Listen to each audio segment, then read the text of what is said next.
Who do you think you are?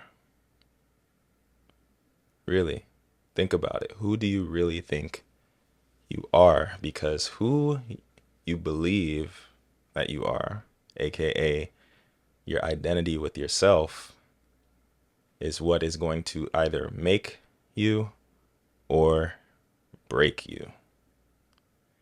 And that's just the truth of the matter. Our identity forms a foundation for our habits, and our habits form the foundation of our entire life. So, if your identity is not congruent with who you actually want to be, then you'll never actually get there. Everyone, or most people, especially artists, are familiar with the great Michelangelo. Michelangelo was one of the greatest artists of the Renaissance, of the High Renaissance era, and his paintings are still sought after today. They are extremely valuable, and he just has that Renaissance. The essence of the Renaissance was created by Michelangelo. I won't give him all the credit because there was a lot of great artists during that time. But when most people think of the High Renaissance, that art style, a lot of that was Michelangelo. And Michelangelo was an extremely successful artist. I'm talking, he was what we would call in our modern day a multimillionaire. And he was an artist. How did he do that? Well, Michelangelo was taught his whole life that he was of royal descent, that he was of royal blood. He was a very important person. He believed that he was a very important person from jump, and he carried himself that way. And that identity is what shaped his habits, and those habits is what created not only an artist that we still study to this day, but a multimillionaire in his era. And the most hilarious part about that situation is that historians actually dug into they actually did the research. I don't know how historians do research because I'm not a historian, but historians did the research and they concluded that he actually wasn't even part of a royal family. He actually had no royal blood. So what he believed wasn't even true. Even though he believed so highly of himself, it wasn't even true. But that belief still amassed him extreme success because he believed it. And the funny part about it is it wasn't true before he believed it, but him believing it is what made it true, because Michelangelo's success is what then started a royal family, starting with him. Isn't that interesting? He actually believed that he was of royal descent when he wasn't, but when he died, he was. And that's why I ask you, who do you think you are? Because a lot of us don't actually like ourselves. And that is the root of the problem. A lot of people internalize failure because on the road to mastery, you have to fail over and over and over and over again. And I've been guilty of this as well in my own journey to mastery, is internalizing the failures that we get, the failures that we receive. And what that does is that creates a loser mentality. You start to subconsciously believe that you're a loser. You start to subconsciously identify as a loser. And guess what losers do? They lose. So when you identify as a loser because you're internalizing all these failures, which again are inevitable, winners fail too. Winners fail more than you do, actually.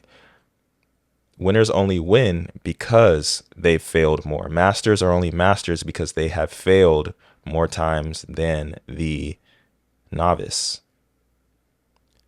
So it doesn't make sense to internalize these failures, but when you do,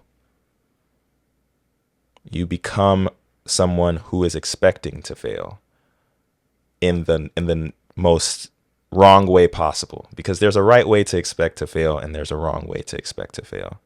You can expect hardship with a positive mindset that you'll get there eventually.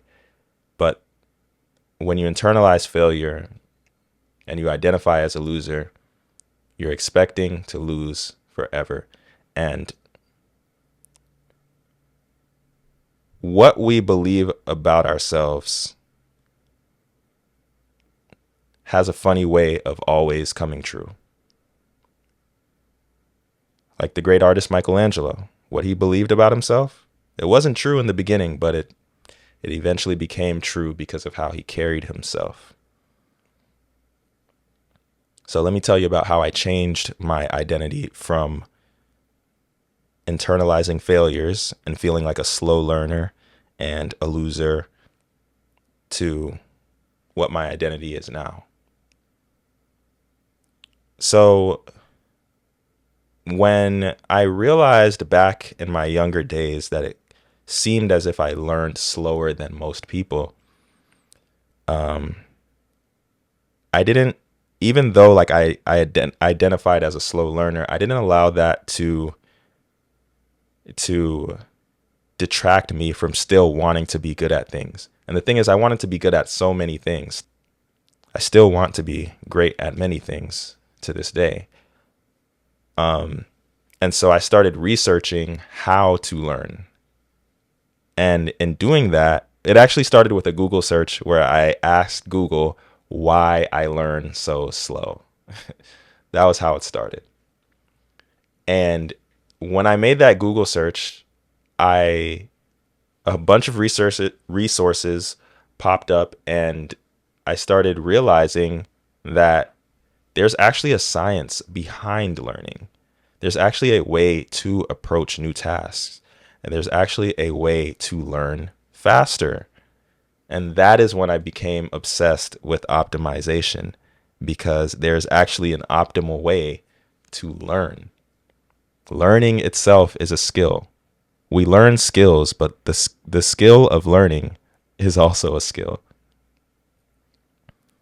And so maybe I'll have another podcast episode on the actual protocol for learning faster. But today we're talking about identity. So in learning how to learn faster, that then proved to me that I can actually do anything. And so I started to view myself as a superhero, because superheroes can do anything. And it's funny because it's very childlike, so it keeps my life very entertaining. But at the same time, superheroes embody strength. Superheroes embody overcoming adversity. Superheroes embody mastery. And so because this is now a part of my identity, because I believe that I'm a superhero, it is my duty to be strong. I can't miss days in the gym. It's part of my identity. I can't be weak. I can't skip days in the gym. I can't not take care of my body every single day, because superheroes are literally superhuman. So I have to be superhuman. My skills, I cannot be mediocre at what I do, because superheroes are not mediocre at what they do. They save the day, they fight crime, and they win. And this identity also reminds me of why some days are just so hard, because at the end of the day, adversity is a normal occurrence in the life of a superhero.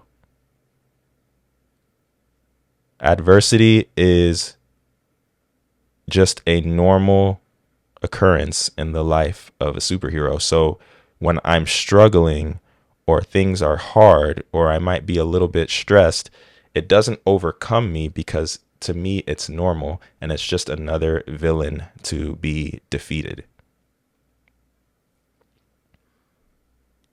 So simple answer is change your identity. Well, how do we do that?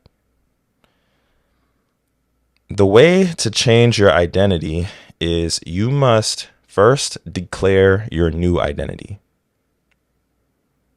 You have to look at your goals and you have to declare who you have to be, who you have to become to actually obtain those things. You say it with your mouth, you say it with your mind. But it doesn't end there. The work does not end there. After you declare your new identity, you must now walk that path. You must now act like that person every single day, or at least as many days in a row as possible. In a row is important.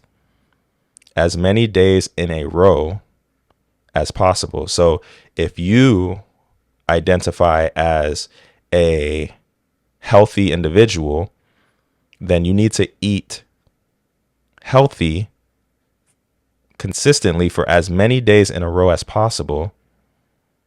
And then if you are consistent enough, one day you will actually look up and be that person. It's as simple as that. It's not easy, but it's very simple. In order to change your identity, all you have to do is act like the person you want to be for as many days in a row as possible. And then one day you'll look up and you'll actually be that person. In the beginning, there's a lot of resistance around it because you're not that person yet. But you don't become that person by hoping to be that person. You have to act like that person. And the more you do that, the more you become him or her. If you enjoyed today's podcast episode, give it a like, subscribe so you don't miss next week's episode, and comment down below and tell me what you thought of today's episode. And also, if you're enjoying the podcast, you'll probably enjoy the free newsletter as well. The link to the sign up page is in the description below. I will see you all next week. Peace out.